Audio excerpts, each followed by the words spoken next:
नमस्कार दोस्तों, स्वागत है आपका हमारे चैनल में। दोस्तों, आज हम आपको एक ऐसी अनोखी कहानी बताने जा रहे हैं। यह एक सच्ची कहानी है जो बहुत ही प्रेरणादायक है, जिसमें एक राजा की बेटी कैसे मछुआरन बनी और कैसे बाद में वह एक तपस्वी की पत्नी भी बनी। कहा जाता है कि पुराने समय में बिना मिलन के, बिना संबंध बनाए ही संतान उत्पन्न हो जाती थी। यह कथन सत्य है। आज हम आपको ऐसी ही एक कहानी बताने वाले हैं।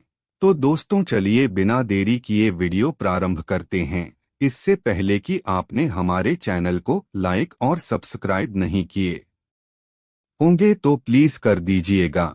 सृष्टि पर जितने भी जीव जंतु हैं, जितने भी स्त्री पुरुष हैं, सभी का जन्म जीव जंतु और स्त्री पुरुष के आपसी मिलन से ही हुआ है। पुराणों के अनुसार जब सृष्टि का आरंभ हुआ, तब ब्रह्मा जी ने अपने योग बल से मनुष्य की उत्पत्ति की। इस क्रिया में ब्रह्मा जी को बहुत वक्त लगता था। ब्रह्मा जी ने भगवान शिव को कठिन तप के बल पर प्रसन्न किया और सृष्टि को बढ़ाने के लिए अन्य विधि जानने की विनती की। भगवान शिव अर्धनारीश्वर अर्थात आधा शरीर स्त्री का और आधा शरीर पुरुष का रूप लेकर प्रकट हुए और बोले, हे ब्रह्मा देव, आपने इतना कठिन तप किस कारण वश किया है? तब ब्रह्मा देव बोले, हे महादेव, मुझे इस सृष्टि की रचना करने में बहुत समय लग रहा है। कृपया करके आप इस सृष्टि का निर्माण करने की विधि बताइए। तत्पश्चात मैथुन क्रिया से सृष्टि की वृद्धि होने लगी। इतिहास में एक ऐसी कन्या हुई है जिसका जन्म स्त्री पुरुष के मिलन से नहीं हुआ। यह कन्या थी भगवान वेद व्यास जी की माता और महाभारत के भीष्म पितामह की सौतेली मां सत्यवती, जिन्हें गंधा नाम से भी जाना जाता है। आइए जानें इनके जन्म की अनोखी कहानी। एक बार राजा सुधनवा वन में शिकार के लिए गए।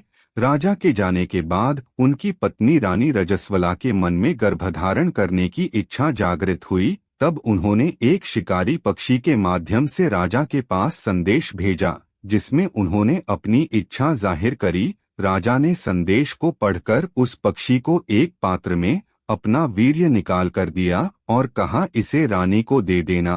फिर शिकारी पक्षी ने रानी के पास जाने के लिए उड़ान भरी। रास्ते में एक अन्य शिकारी पक्षी के साथ उसकी लड़ाई होने लगी।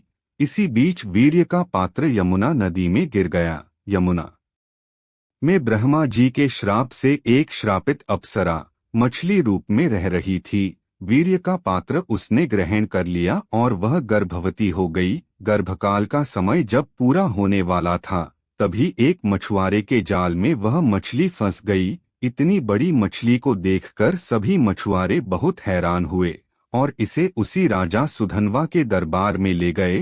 राजा की आज्ञा से मछली का पेट काटा गया तो उसमें से एक बालक और एक बालिका निकली।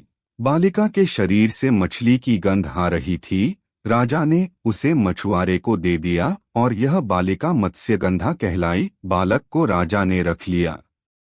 समय के साथ साथ मत्स्यगंधा बड़ी होती गई। उसके रूप यौवन में भी निखार आता चला गया। वह अप्सराओं की तरह बहुत सुंदर दिखने लगी। मछुआरे पिता ने मत्स्यगंधा को नाव चलाना सिखा दिया। वह यात्रियों को नाव द्वारा यमुना पार कराने का काम करने लगी। एक दिन ऋषि पराशर यमुना पार करने के लिए मत्स्यगंधा की नाव में बैठे और मत्स्यगंधा को देखकर उस पर मुग्ध हो गए। ऋषि पराशर ने उससे अपने प्रेम का इजहार किया। तब मत्स्यगंधा बोली, हे ऋषिवर, मैं आपके योग्य नहीं हूँ। कहाँ आप महान तपस्वी और कहाँ मैं एक मछुआरन। आपका और मेरा प्रेम नहीं हो सकता। तब ऋषि पराशर बोले, यह तो तुम्हारी महानता है, पर ऐसा क्यों नहीं हो सकता? ऐसा हो सकता है। मैं तुमसे एक पुत्र उत्पन्न करने की चाह रखता हूँ। मत्स्यगंधा ने कहा, आपका और मेरा मिलन कैसे हो सकता है? आप ऋषि और मैं मछुआरे की कन्या, इससे मेरा कौमार्य भी भंग हो जाएगा। ऋषि बोले, मेरी संतान को जन्म देने के बाद भी तुम्हारा कौमार्य भंग नहीं होगा, फिक्र मत करो। ऋषि पराशर के काफी प्रयासों से मत्स्यगंधा मान गई। ऋषि पराशर ने अपने तप की शक्ति से चारों ओर घना कोहरा फैला दिया। फिर दोनों का मिलन हुआ। ऋषि पराशर के आशीर्वाद से मत्स्यगंधा के शरीर से आने वाली मछली की दुर्गंध खत्म हो गई और उत्तम सुगंध निकलने लगी। दोनों की संतान के रूप में महर्षि वेद व्यास का जन्म हुआ, जो इस संसार में बहुत विख्यात हुए। दोस्तों, आपको यह कहानी कैसी लगी? अगर अच्छी लगी तो अपने दोस्तों को शेयर जरूर करिएगा और चैनल को लाइक और सब्सक्राइब नहीं किए होंगे तो प्लीज कर दीजिएगा। हम आपके लिए इसी प्रकार की नई नई कहानी लाते रहेंगे। तो दोस्तों, मिलते हैं अगले नए वीडियो में। तब तक के लिए जय हिंद, जय भारत।